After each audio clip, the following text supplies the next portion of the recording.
Capítulo 6. Dos hombres con sombrero de paja. Cuando salió del bar, Bond caminó decidido por la acera que flanqueaba el arbolado bulevar hacia su hotel a unos 300 metros. Tenía hambre. Seguía haciendo muy buen día, pero el sol ya calentaba demasiado y se agradecía la fresca sombra de los plátanos, espaciados unos 6 metros entre sí, sobre la franja de hierba que separaba la acera de la ancha calzada. Había poca gente en la calle, y los dos hombres, parados en silencio bajo un árbol en la acera de enfrente, parecían fuera de lugar.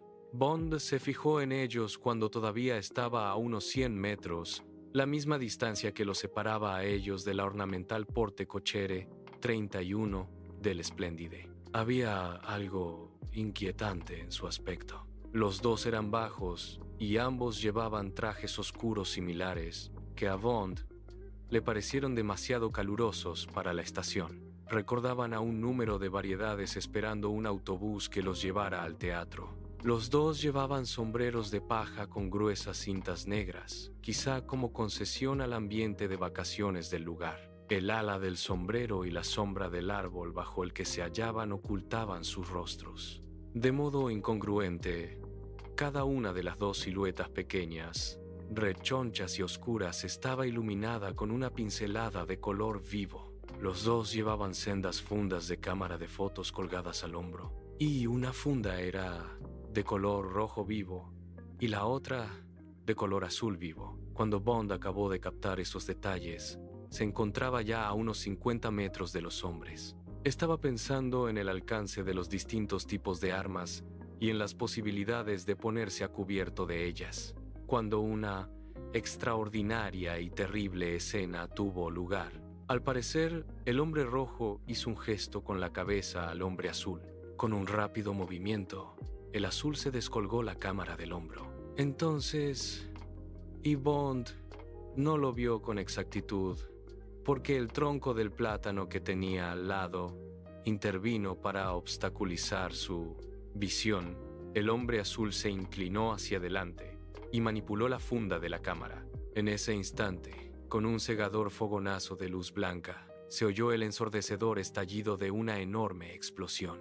A pesar de la protección del tronco, un sólido rayo de aire caliente derribó a Bond contra la acera y le hundió las mejillas y el estómago como si fueran de papel. Quedó tendido, mirando al sol, mientras el aire, o eso le pareció, seguía vibrando con la explosión, como si alguien hubiera golpeado con un mazo las teclas graves de un piano. Cuando, aturdido y semiconsciente, se irguió sobre una rodilla, una terrorífica lluvia de trozos de carne y jirones de ropa ensangrentada empezó a caer sobre él y a su alrededor, mezcladas con ramas y cascotes. Le siguió otra lluvia de ramitas y hojas. Por todos lados se oía el agudo tincineo de cristales rotos. Encima, en el cielo, flotaba un hongo de humo negro que se elevó y disolvió mientras Bond lo miraba como embriagado. Quedó un olor impúdico a explosivos, a madera quemada y, sí, en efecto, a cordero asado. En 50 metros a la redonda, todos los árboles del bulevar estaban chamuscados y sin hojas. En la acera opuesta, dos se habían quebrado cerca de la base y yacían a través de la calzada.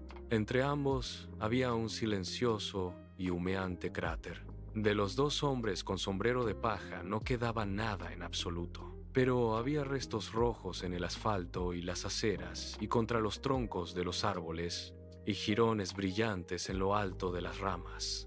Bond sintió que iba a vomitar. Mathis fue el primero en llegar. Bond estaba ya de pie, rodeando con un brazo el árbol que le había salvado la vida. Estupefacto pero ileso, dejó que Matisse lo condujera hacia el Splendide, de donde salían clientes y empleados a borbotones entre comentarios asustados. Mientras el distante sonido de las sirenas anunciaba la llegada de las ambulancias y de los bomberos, consiguieron abrirse paso entre la multitud, subir por las cortas escaleras y recorrer el pasillo hasta la habitación de Bond. Tras detenerse solo para encender la radio ante la chimenea, y mientras Bond se arrancaba la ropa salpicada de sangre, Mathis le inundó de preguntas. Cuando llegaron a la descripción de los dos hombres, Mathis descolgó con brusquedad el teléfono que había junto a la cama de Bond. Y dile a la policía, terminó, que el inglés de Jamaica derribado por la explosión es asunto mío. Está ileso y no tienen que preocuparse por él. Yo se lo explicaré dentro de media hora. Que le cuenten a la prensa que al parecer ha sido una vendetta 32 entre dos comunistas búlgaros y que uno ha matado al otro con una bomba. Que no comenten nada del tercer búlgaro, que debía de estar esperando oculto en algún sitio, pero que lo encuentren a toda costa. Seguro que huirá hacia París. Que bloqueen todas las carreteras. ¿Entendido? Alors, bonne chance, 33. Mathis se volvió hacia Bond y escuchó el final del relato. Merde. Pero has tenido suerte, dijo cuando Bond acabó de hablar. Resulta evidente que la bomba era para ti. Debía de ser defectuosa. Pensaban lanzarla y luego esconderse detrás del árbol. Pero les ha salido mal. No importa. Ya descubriremos los detalles. Hizo una pausa y luego prosiguió. Desde luego, el asunto es curioso. Y esa gente parece que te toma en serio. Puso expresión ofendida. Pero, ¿cómo pensaban escapar estos sacres 34 búlgaros? ¿Y qué significaban esas fundas roja y azul? Tenemos que buscar fragmentos de la roja. Mathis se mordió las uñas. Estaba excitado y le brillaban los ojos, porque aquello empezaba a convertirse en un asunto formidable y dramático y, en muchos aspectos, él se hallaba personalmente implicado. Desde luego, su función ya no se limitaba solo a sujetarle la chaqueta a Bond, mientras éste libraba su batalla privada contra le Chief en el casino. Se levantó de un salto. Ahora echa un trago, come algo y descansa, ordenó a Bond. Yo tengo que ir corriendo a meter las narices en este caso antes de que la policía lo enfangue todo con sus botazas negras. Mathis apagó la radio e hizo un cariñoso gesto de despedida. Al salir, cerró de un portazo y el silencio inundó la habitación. Bond se quedó sentado un rato junto a la ventana y saboreó el hecho de estar vivo. Más tarde, mientras terminaba su primer whisky on the rocks y contemplaba el paté de foie gras y la langosta fría que el camarero acababa de servirle, sonó el teléfono. «Soy Mademoiselle Lind», hablaba con voz baja y preocupada. «¿Está usted bien?», preguntó a Bond. «Sí, más o menos. Me alegro. Por favor, tenga cuidado». Y colgó.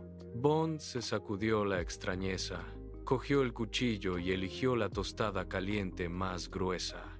Se le ocurrió pensar: 2 de ellos están muertos y tengo a uno más de mi parte. Por algo se empieza.